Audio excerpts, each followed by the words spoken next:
In this video, I'm going to take a look at doing some graphs and charts.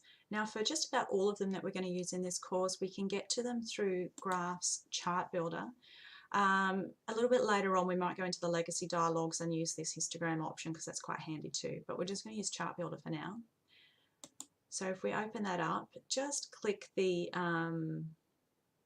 it doesn't like that we haven't sorted out probably the input roles for this one, variable properties. So just click Don't Show That Again, click OK.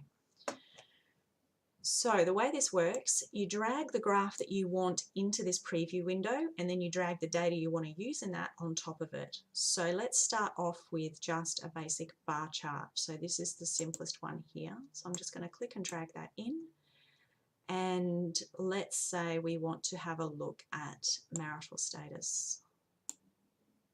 Okay. Now it gives you a little preview here. This is not accurate, so don't panic if your preview looks like it's completely wrong or it's got the wrong number of categories or something. It's just, it seems to be a little bit random.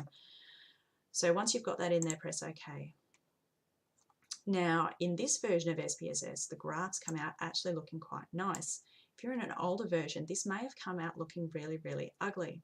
You can fix that. If you double click on your graph, I wish I had an ugly version to work with. You know what I'm going to do? I'm going to take my nice looking graph and I'm going to make it ugly.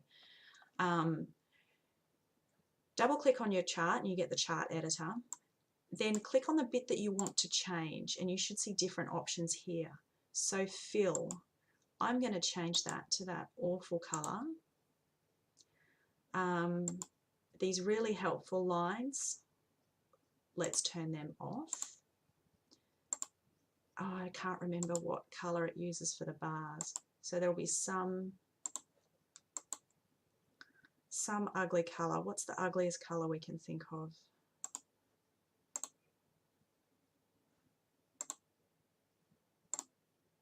I can't even see what it's selecting actually. Hold on, I'm going to go off that and come back.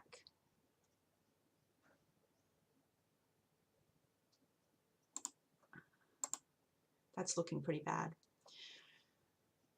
So you can change around your graph, you can change these labels. I'm sorry, I've got to change that back, I can't look at it. And you can even resize it. So if you need the graph quite small on your poster, you can resize the whole graph, and you do that by going to chart size. Might shrink that down to, it's probably measuring in inches or something a bit funny. And if you resize it here, it will change the scale of these labels here and make them readable when you cut and paste them into Word or into PowerPoint for a poster. If you scale them in the other documents, the text won't scale. It's not like Excel, it doesn't link up. Okay, so I'm going to close that off. So that's a simple bar chart, and you'll notice that we had count on the side. And I don't have any labels in here, so I should put labels in there too, because I don't know what these numbers are referring to. So that's something you could do, is work out what the numbers refer to and add the labels in. The other thing that we can do with the bar charts, if I go back to my chart editor, is we can change this to a percentage. There's only one option there. Okay. And if you've got one variable, it's not going to make a whole lot of difference, but you might want the actual percentage on the graph, and you can do that with the show data labels. And I'd probably do some formatting on these. I might remove the decimal places. I might take off that border. I might make the numbers a bit bigger. We can leave that there for now. So that's a bar chart with just a single variable.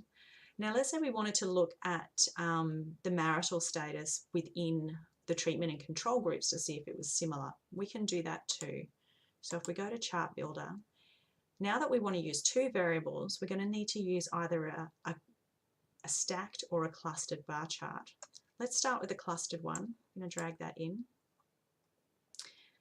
And you'll see now that it gives us this option for another variable. Now the biggest mistake that people make when they're getting started with these graphs is they try to drag something into here for the bar charts, and you'll most likely just mess it up. So you're telling it the categories you want to plot along the x-axis and then the cluster, and let's do that by treatment group. So we've got the blue in control and the red in treatment. So we had slightly more ones in the treatment and slightly fewer threes, whatever they are. Maybe we should do gender so we can see the difference. So let's do that again and we'll put gender in there. Oh, we had exactly the same, that's right, exactly the same males and females. So that's called a clustered bar chart because these bars are clustered on the x-axis. The other option there is to have a stacked bar chart. So in the graph chart builder, we're going to drag the stacked one on top, and it should remember all of your variables here.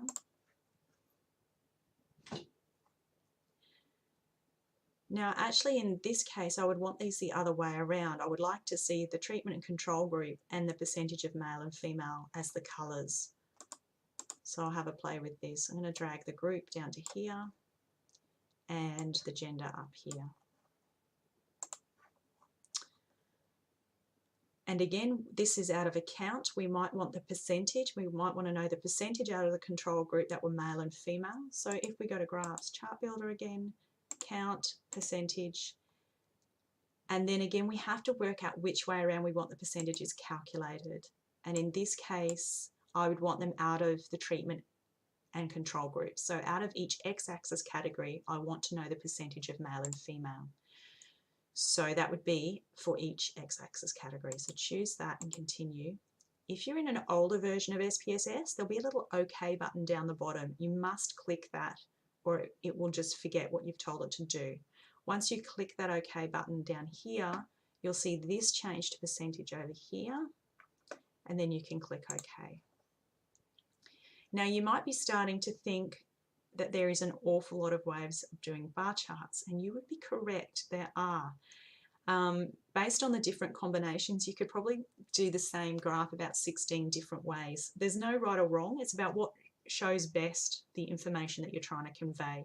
So if I was doing these bar charts, I'd probably do a few different ones just to take a look at what was interesting about them and what conveyed the information best, and then I'd probably pick the one I liked the most and probably fix up some of these colours before I put that into a poster. So I might stop this video here and then I will look at some of the other charts in the next video.